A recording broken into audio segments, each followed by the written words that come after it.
Hey guys, this is part 2 of chapter 2 in Magic Misfits. And I'm going to start on the top of page 15, rather the second paragraph. Here we go. As the years went by, Carter's patience began to wear down. His uncle was a crook. Carter knew that. Yet he kept hoping that Sly would suddenly pick a town, get a job, and settle down.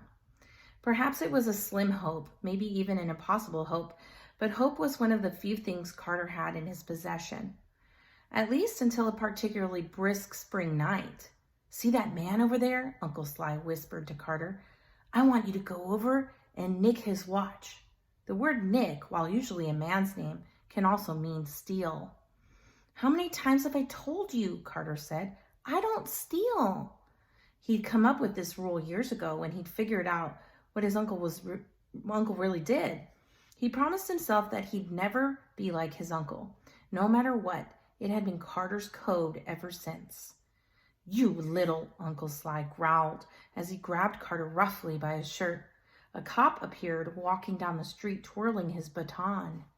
Uncle Sly put on a bright smile and hugged Carter close, like a valued son. "Ball of sunshine. Oh, good evening, officer." The officer nodded and kept walking. When the cop was out of sight, Uncle Sly took Carter by the collar and snarled, "Fine, then keep a lookout while I work." Carter's uncle's idea of work wasn't typical. He didn't invent the hula hoop or operate heavy machinery. He didn't grow rhubarb on a farm or train zoo snakes to not bite children. Uncle Sly's idea of work was a con artist's version of work, stealing from others. Carter's fingers rubbed over the rectangular shape in the side of his leather satchel. All that he owned fit into this bag. It contained a deck of playing cards, 3 cups, 3 coins, one of which had a deep scratch down its face, some marbles, an extra pair of socks, a rope, his newsboy cap, and a small wooden box with the initials LWL on it. The box appeared to be sealed shut with no way to open it, but Carter didn't care. It was the only thing he had left of his parents. "I'd rather just go back to the halfway home," Carter whispered to Uncle Sly. "My stomach doesn't feel good." It's called a halfway house," Uncle Sly snapped. "I won't have you acting all sentimental like. That kind of thinking can be dangerous for folks like us. Now pull up your britches and get ready to help me out, would ya?" Carter swallowed a groan as Uncle Sly searched the street for a victim. Minutes later, the cop reappeared, strolling slowly, looking inside shop windows. Carter whistled, a signal telling his uncle to stop whatever criminal act he was doing. As the officer moved around the corner, Carter looked left and right for any others on patrol.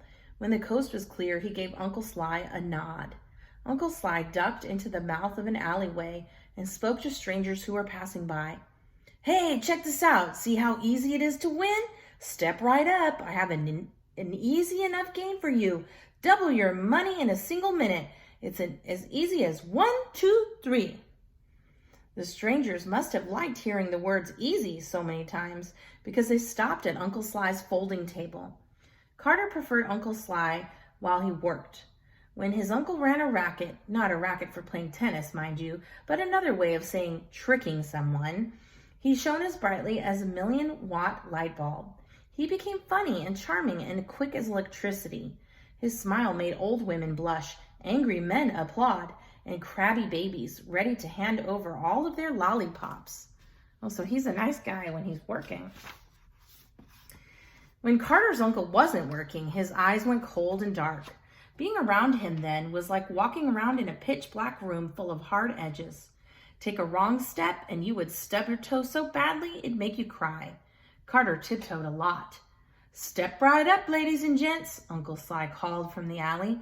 "I got a game that'll knock your socks off." "If he doesn't steal your socks first," Carter grumbled to himself. As his uncle worked, the sun began to set and an unexpected chill crept over Carter. Though it was almost summer and the trees in a nearby park displayed green and glorious foliage, clouds blocked the sun and Carter shivered. He would have pulled a scarf or a jacket out of his bag, but sadly he didn't own either. Since he had to keep watch anyway, Carter studied his uncle's hand movements. Uncle Sly had fast hands, though Carter knew his own were faster, and his preferred method of conning people out of their money was something called the shell game. It involved 3 nutshells turned upside down on a table. Okay, let's envision this. 3 nutshells on a table. Uncle Sly would place a dried pea on the table before hiding it under one of the shells. Then he'd ask the game contestants to watch as he moved the shells about. When Uncle Sly stopped, the player guessed which shell he held that held the pea. "That looks easy," said another passerby. "I'll give it a go." "Most excellent, sir." Uncle Sly placed the pea on the table, covered it with a shell, then placed the other 2 shells on either side.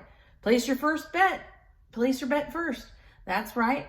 Set your dollar on the table. Now keep your eyes on the shell with the pea." And he moved the shells around the table, mixing them up. The passerby's eyes were locked on the shell he thought had the pea. "Okay, pick a shell, good sir," Uncle Sly said to the passerby. "It's this one," he said. "I know it is.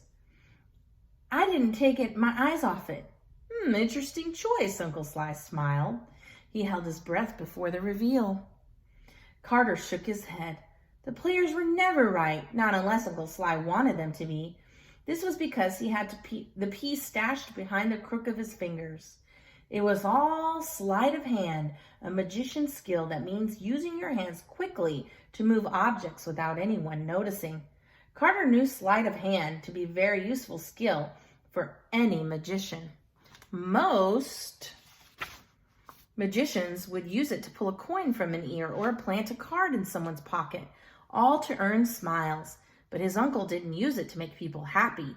He and the other crooks would use sleight of hand to take things from them without their knowledge. As Uncle Sly pulled back the shell, there was no pea. "I'm sorry, sir, you lost. Would you like to try again?" "I never took my eyes off of the shell," the passerby growled. "I'm sorry, but it seems you did," Uncle Sly said, flashing a smile at the man. But the charm wasn't working. Maybe it was that this man reminded Carter of his father, or maybe it was simply that he had finally seen his uncle dupe a victim one too many times.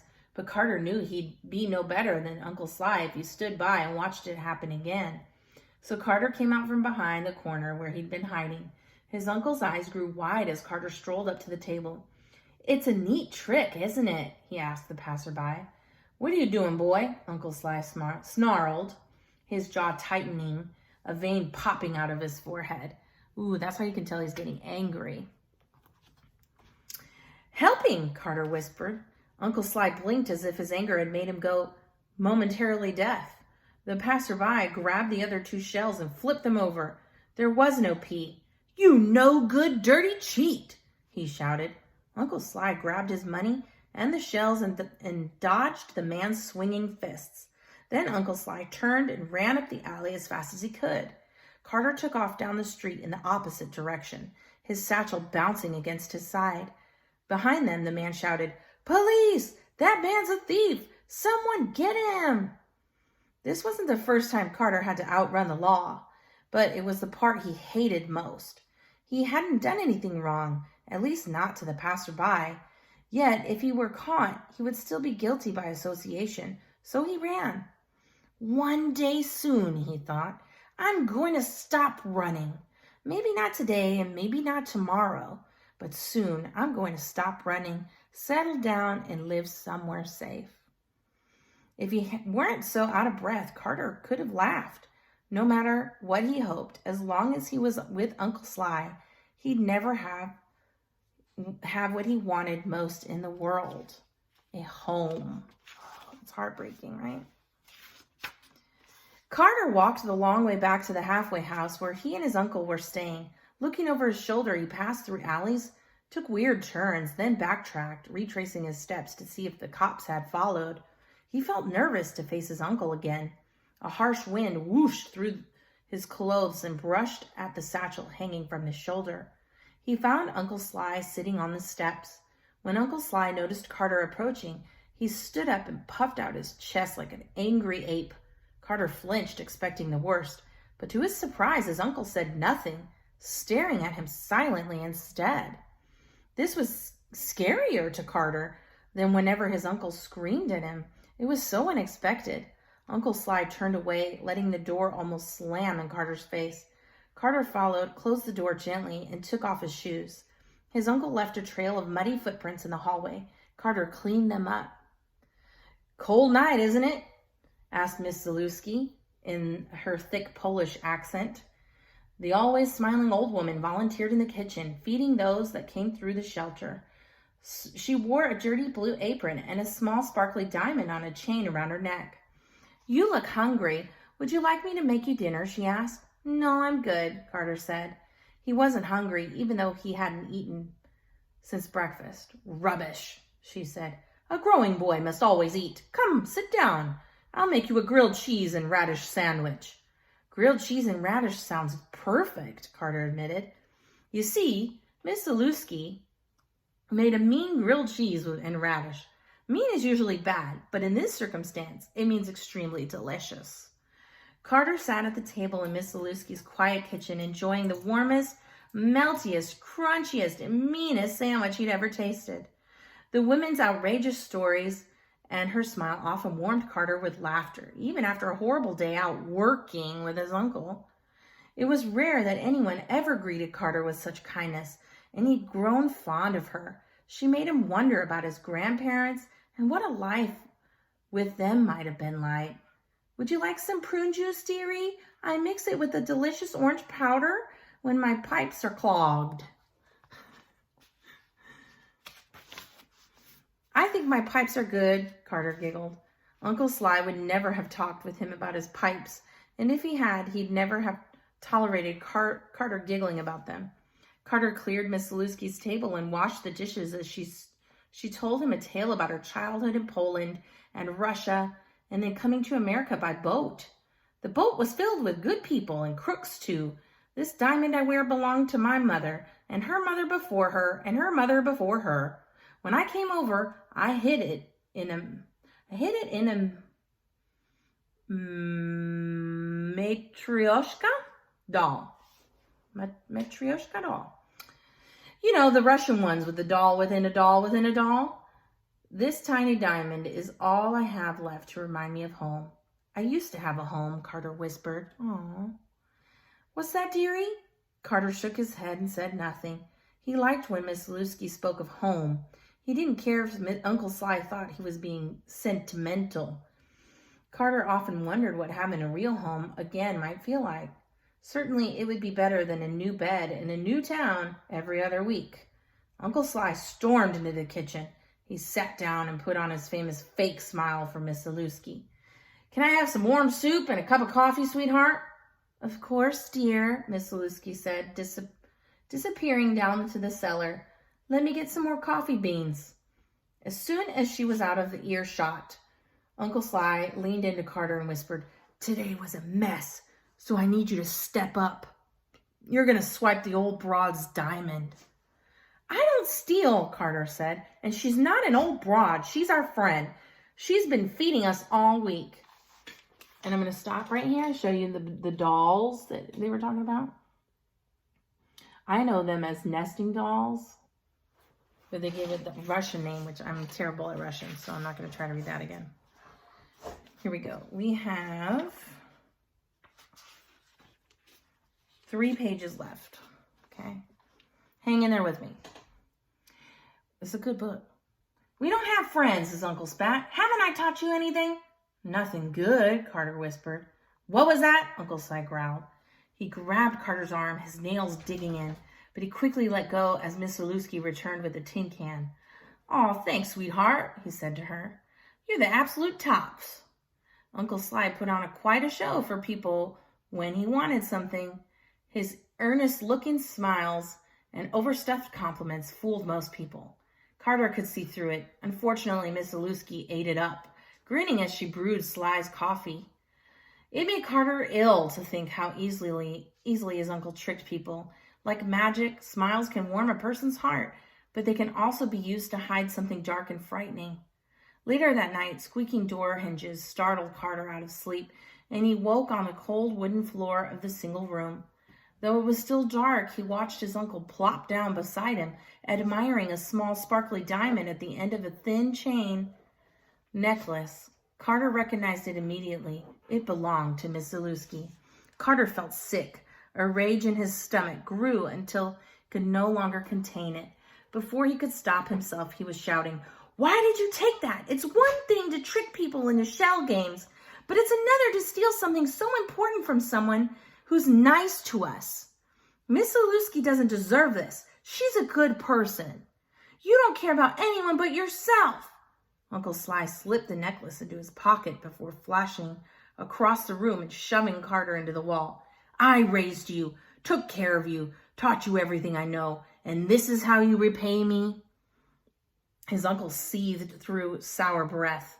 "If you think you can do better on your own, go ahead. You think you're such a good person now. Just wait until your belly rumbles and you're so hungry that you can't see. You'll be stealing more than necklaces in no time."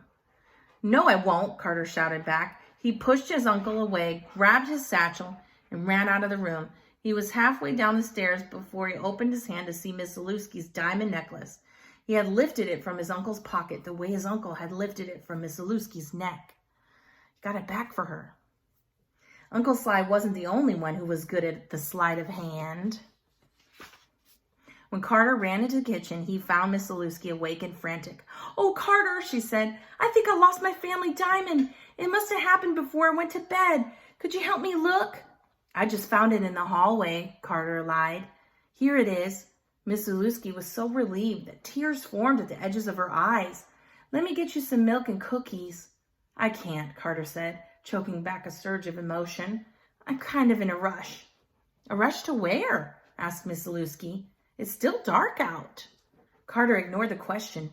"Take care of yourself and watch my uncle. He has sticky fingers." He made a bouquet of paper flowers appear out of his sleeve and handed it to the kind old woman, who only stared at him in shock. Then Carter pulled off his first solo vanishing act. He ran away. And that, my friend, is how Carter ended up at a train yard, running away from a terrible man and toward a new, hopefully better, life. Okay? If you were in Carter's situation, what would you have done? I think it was good that he gave back the necklace. He seems like a really heartfelt character, and I'm ready to go on more adventures with him. So hopefully you will stop by and we will go through chapter 3 together very soon. Take care.